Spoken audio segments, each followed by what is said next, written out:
Hello, everybody. I'm so excited today. This is part two of perfectionism, and I want to start right off the bat with an exercise. Bear with me, slow things down, calm things down, and I want you to think about this. Let me take you on a little bit of a journey.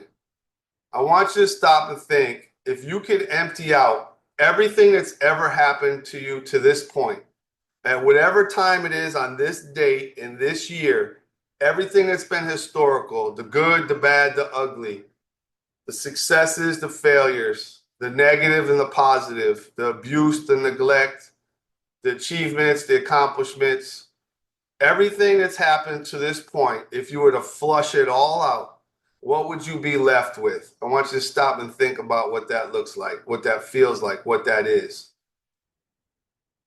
Think about where you would be and what you would do next. So much of our lives here revolve around solving problems, of trying to accomplish tasks, engaging in activities. Those choices that we make about the tasks and activities that we partake in and how we go about it are they're important, no question. The biggest part of it is when we set in our minds what the ideal is, and if we don't hit that mark, or if our way towards that mark is some kind of abuse to ourselves or someone else, that's the problem with perfectionism. So I want you to stop and think about this. What would it look like if you were able to flush, expel everything out and start fresh? And I want you to think about this as another part of the exercise. What would the ideal day look like for you? What would be the first thing that you did in the morning? Think about it. Add this layer in. There's nothing to be afraid of. That you have all the skill to do whatever it is that you want to do. What would you do first? After you're done with that, what would you do second? And then on all the way till the night. What stops you from being able to do that now? I'll tell you what stops you. Your programming, negative programming, programming from outside yourself, and the program that you gestated for yourself as well. We all walk around with some compromised programming about how we're supposed to operate in this world. And so much revolves around what we do and the outcomes thereof. Just being is one of the most challenging things for most people. If you think about people that get to a certain age and have certain set of life experiences, so many people are trying to find a way to just be. Because when you can just be, it's not about what you do or don't do. You're comfortable and confident in who you are, and you know your value, you know you're significant, you know that you're lovable, you know that you're loved. All that good stuff happens when you just be. But we have so many demands and pressure and messaging all around us internally that's telling us that we have to do, and we have to do in a way that is remarkable. It's not just okay to be okay. It's not good enough to be good. You have to be great. You have to be excellent, or you have to be elite, or you have to be perfect in order to get nutrition. What's nutrition? Attention, approval, acceptance, appreciation, that you're valued, that you're significant. The bar has been raised for all of us for what excellence looks like, for what it takes in order to be able to get that we are good enough, sufficient enough, of value. So many of us walk around beating ourselves up thinking we don't have much to offer. Some of us think we have way too much to offer. Either one of those extremes is not good enough. There's somewhere in between. Here's the solution to perfectionism. Simply learn to be and accept the good, the bad, the ugly. Another way of saying that is learn to accept that you have skill strengths, skill weaknesses, and skill limitations. Stop on limitations. So many of us don't know the difference between what our weaknesses are or our limitations, other people's weaknesses and limitations. I have a big event coming up in the next few weeks, and for me, it's an extremely stressful process, and I know it's going to be, and it puts me to a mode where I'm in survival. I want to, when I'm in survival mode, I don't think about a lot of extra stuff. I'm trying to pare everything down and keep it as simple as possible. And being in that mode is not comfortable for me, and I'm sure it's not going to be comfortable for people around me. So when I'm in survival mode, I know that I have to slow everything down, calm down, and not let the negativity impact me.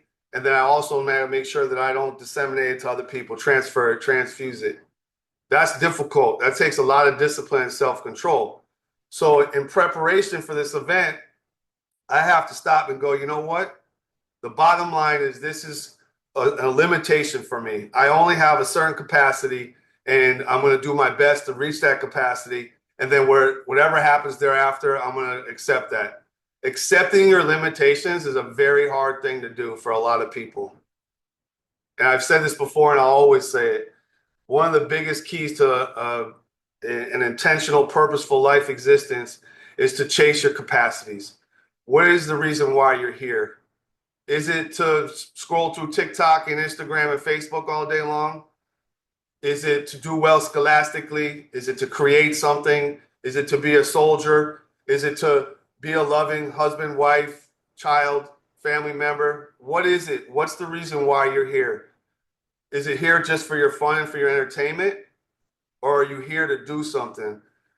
You've been equipped. I guarantee you, I don't care who you are. I don't care where you're at in life. I don't care how difficult it seems or how insurmountable. You are blessed with certain gifts. I promise you. They may not be the best gifts in the world in comparison to what you would like it to be, but you are gifted to be able to do something. Everyone has a set of intelligences. I'm really good at certain things and I'm absolutely horrific at others. I've disciplined myself to accept my limitations. I will do what I can to strengthen my weaknesses, and that means I have to invest. I have to focus. I have to be intentional. I have to have a game plan, and I have to do the aches and pains of the growth process. I have to do progressive overload. I have to train. I have to work hard. I have to fail and make mistakes. I got to get feedback. I got to get corrected. Sometimes I even need to be disciplined. That growth process to take a weakness to make it a strength or to make it stronger is something that we sometimes avoid. And that goes back to this perfectionist thing. If we set a goal that's unreasonable, then we have three different reactions typically.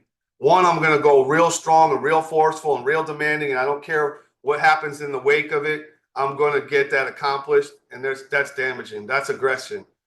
Another one is say, forget it. It's too insurmountable. It's too overwhelming. It's never going to happen. So why even bother? So I'm going to avoid.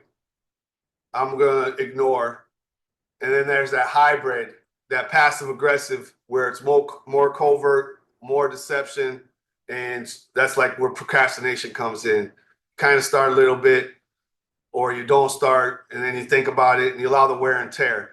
Either one of those forms of aggression do damage, and that's inherent in perfectionism. I mentioned this last time. Perfectionism is a trap. Perfectionism is addiction. I want to talk about traps real quick.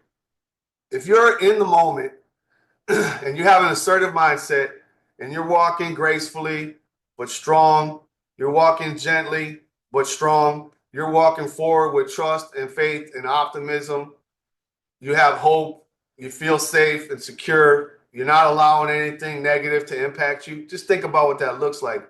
At times in your life, I guarantee you're in that mode. Think about if you're walking through life like that and you see a trap up ahead. What are you going to do? What choices are you going to make? If I'm in that frame of mind, there's absolutely zero chance that I'm going to allow myself to get in that trap. Someone could try to put me in that trap, and I'm going to do everything possible to not allow that to happen because I know what that trap is.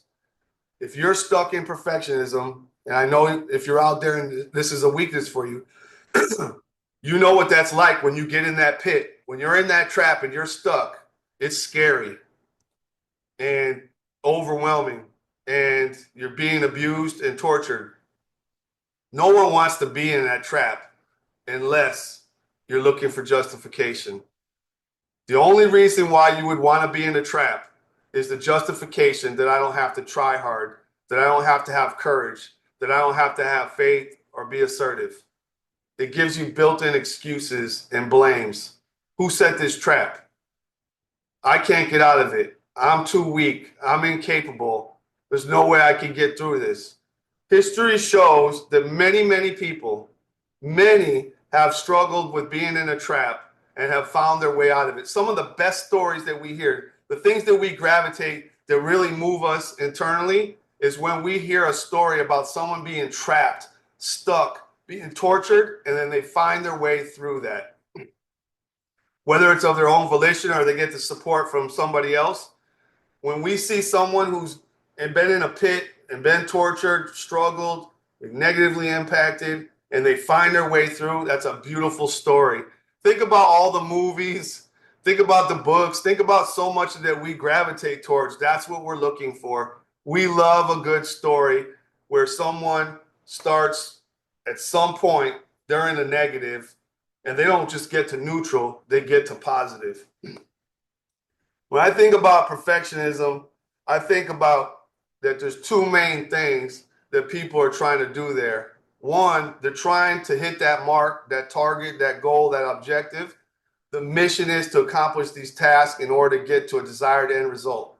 When you get to that desired end result, the objective is, I would like to have attention, sense of control, sense of power, significance, value, appreciation, peace, joy, freedom, productivity, contribution. All those needs can get fulfilled if I'm to attain perfection.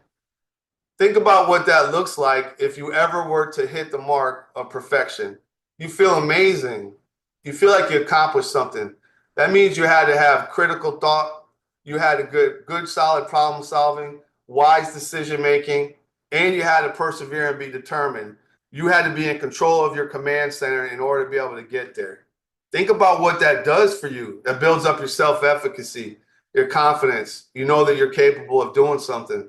That's an amazing thing. We all want that. And then there's the other part of it. We want to try to be perfect so we can avoid the negative, the complete opposite of all that. So in any given moment, whatever task it is that's in front of you, and the task is also how you think and what you think, you have two decisions to make. Am I going to strive towards the goal and am I going to do it in an assertive manner, or am I going to do it by being passive or aggressive or passive aggressive? Every single moment, go back to that ideal dream day. Every single moment of that day, you would have to make a decision: assertion or this garbage, good stuff, nutritious stuff, or toxic stuff. So much of our programming orients us to choose the short-term satisfaction and then all the deleterious consequences that go with it.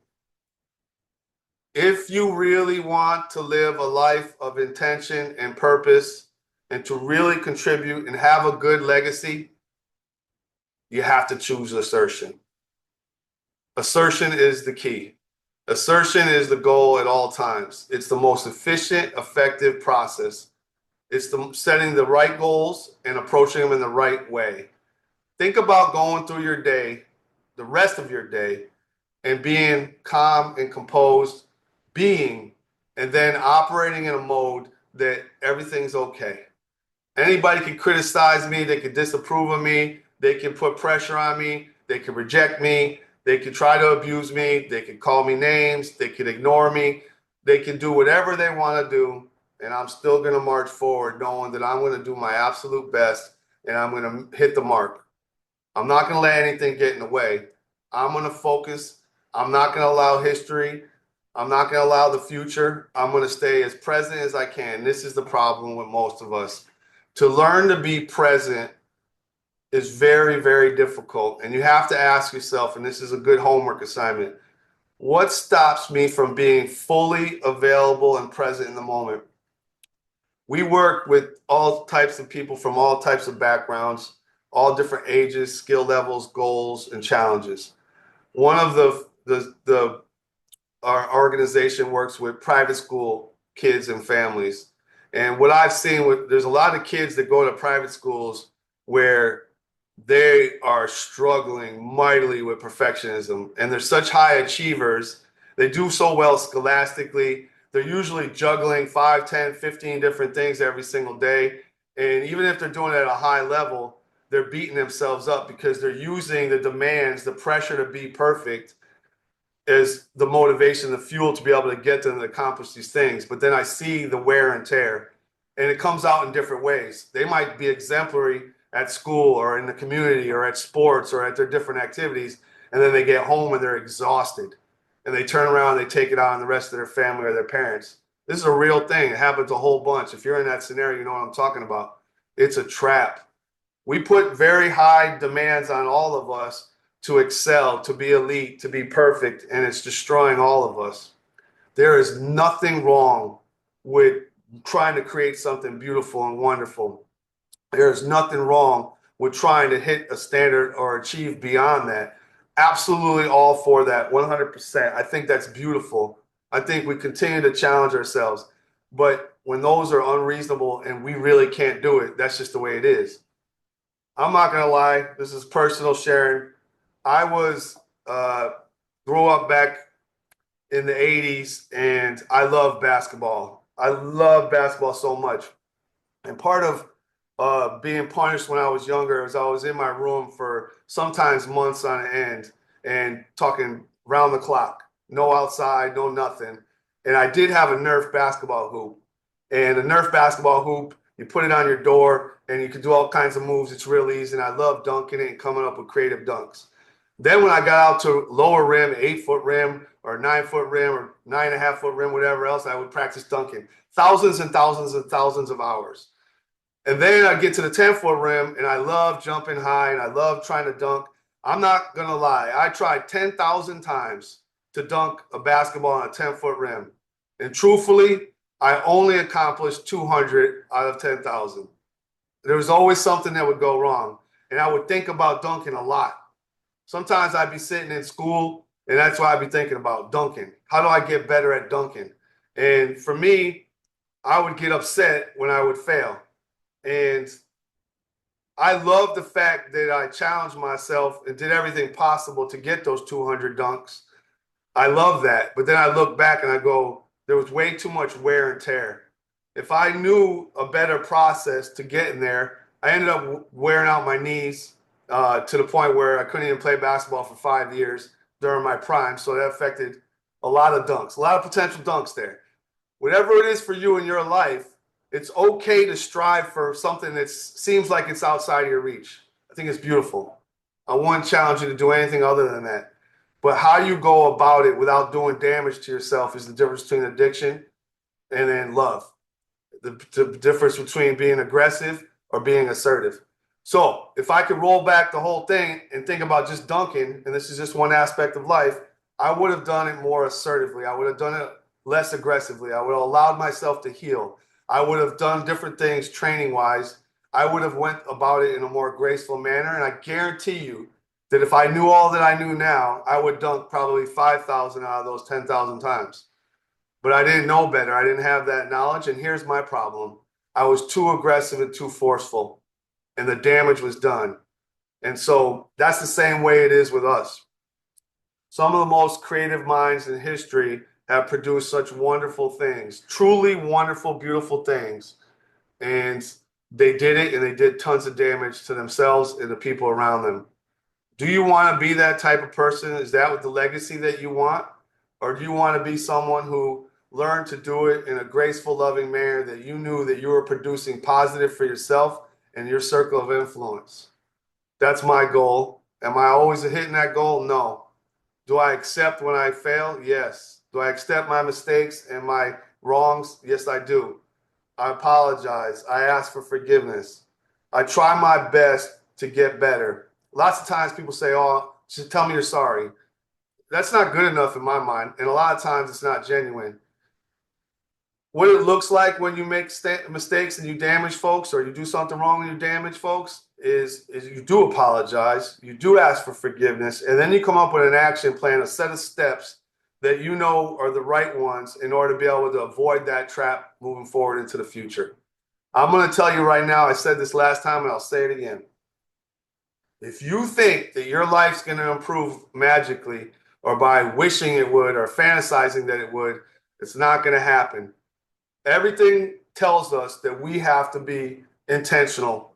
We have to say, I am lovable. I am likable. I am valuable. I am sufficient just as is. I'm not going to allow people or my own voice to tell me that I'm this, that, or the other thing. I'm not going to allow them to beat me up. It's either true or false. You either can dunk or you can't dunk. If you can't dunk, accept it, keep it moving. Don't compare yourself. Don't be envious of other people because they can dunk. Envy, if you don't manage it correctly, always ends up in wrath. Wrath is always abuse. Abuse is always destructive. Destructive always keeps you at a deficit. Too many people are operating at a deficit.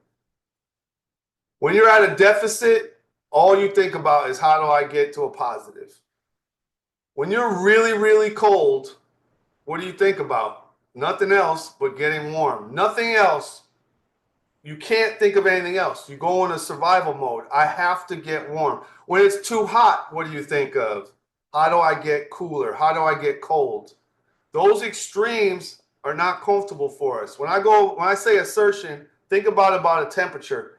What's your range that you're comfortable in? Is it 68 to 72? Is it 72 to 78? I'm not sure. I know there's a place in Hawaii on the Big Island where the water temperature vacillates 2 degrees year round. The outside temperature vacillates 2 degrees year round. That climate is very comfortable. I enjoy that climate. That's my ideal climate. What is your range? What climate? And stay in there and don't let anyone get you out of that. Don't let anyone speed you up, slow you down. Don't let anyone inflate you or deflate you. And then the same for yourself. Don't allow yourself to get too pressured that you have to move too fast or too forceful. Don't allow yourself to get out of being humble or genuine. Don't allow yourself to get into arrogance or overconfidence or conceit. And then definitely don't allow yourself to get beat up and depressed. And I want to talk about depression as well. And I probably very soon we're going to end up having a webinar on depression because there's a lot there as well. Depression is when you're carrying around a bunch of negativity and the consequent discomfort and it's stored within you. However it got there.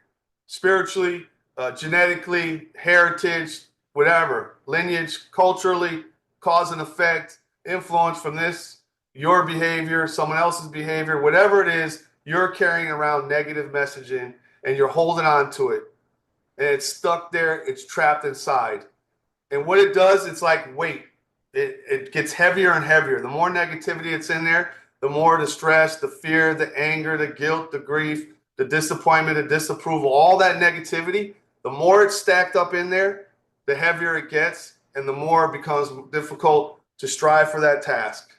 So if you're weighed down by perfectionism, which you will be, and it can crush you, if you allow it to crush you, you will be carrying around all that discomfort, all that negativity, and it gets too heavy, and then you just give up. And apathy is the absolute worst. Apathy says, I don't care, I'm not even going to try. And I know many, many people professionally and some personally that have chosen to react to trying by saying, forget it, it's not worth it, I don't care, it's too overwhelming, I'll never be good enough, I'll never get it done, so why bother? So let's talk solutions. Try as best as possible to start with a clean, fresh slate today. Start with, you know what? I'm going to set goals. I'm going to have an action plan of sequential steps that I need in order to accomplish that. And I'm going to move towards it. Don't allow anything else get in the way. Just do. And I'm going to give you a pro tip. You ready? The moment it pops in your mind an idea about doing something, going to the gym, you have 1 to 2 seconds to get up and go. That's it. If it hits 2 seconds or 3 seconds or 4 seconds, the likelihood of you going is next to nil. Some people say, I don't want to go to the gym. It's too much work. It's too much effort. I got to put forth all this energy. You've been to the gym before. If you've challenged yourself to get there, once you get there and you start out slow, instead of trying to lift 300 pounds, you start out with 5. It's easy. Then you go up to 10 and then progressive overload. That's what assertion is. You don't start out going and try to do 300 right off the bat unless you're superhuman.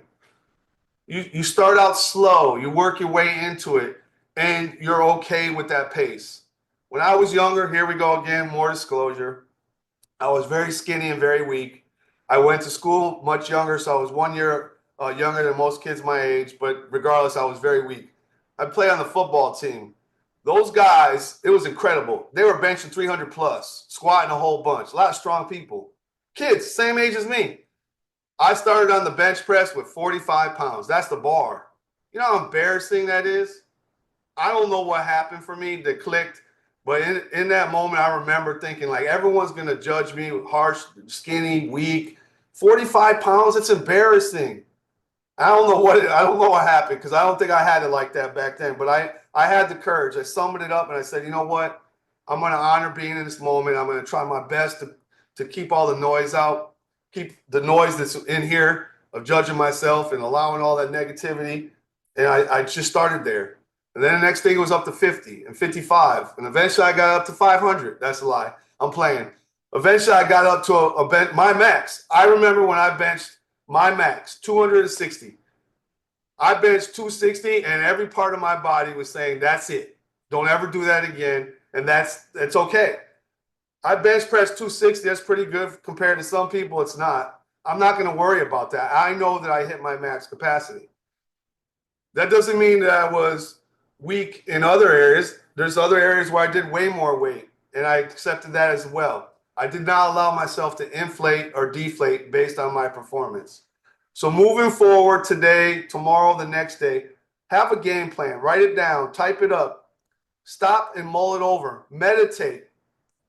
Think this through. Get support. Ask for help. Do whatever you got to do to learn to command your center, to keep it positive, and just do, and then learn and make adjustments and grow and strengthen yourself until you hit your cap. Stop being scared. Stop having a lack of courage.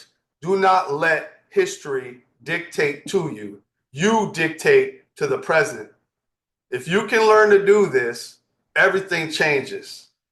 If you don't do this, you will stay stuck. And when you're stuck, it's not one of those things where you're at neutral. When you're stuck, you are trapped and you are digressing. And when you are digressing, you are dying. When you're dying, you're destroying. You're not doing anything. You're not full of life. You don't have that zest. You're not being in a way that is optimal. You guys know this. If you struggle with depression or anxiety or perfectionism or being bullied or any of the negative things that occur in life, you know what this is like. I know how difficult it is. I know what a challenge it is. If you ever need my support, I'm here to do whatever I can to help. If you're watching this video, in the comments, tell me what it is that you're going through in particular, or ask a question or post something that you'd like me to talk about more specifically, because I want to be an ally in your life. With that being said, please do your best to flush out all the negative history. Please do your best to think this is the best that I could possibly do, and I'm going to do it, and I'm not going to allow anyone to dictate to me. Please do your best to not only do that, but also to think more empathically, more compassionately, more considerately for other people's weaknesses and for their limitations. It is so difficult when it seems like someone's intentionally doing something wrong, selfishly, and it's destructive and it impacts you. They're avoiding the standard. They're not trying their best. They're apathetic. It's so overwhelmingly difficult to be in that, and I get it. And on the flip, if someone's doing that to you, it is very difficult. It's overwhelming. But stop and go, no, they're human. I'm human. And I don't have to be perfect. All I have to do is my best. You've heard this before. You'll hear it again. You want more specifics? You let me know. You guys do your best today. And hopefully we'll talk to you soon. You guys take care.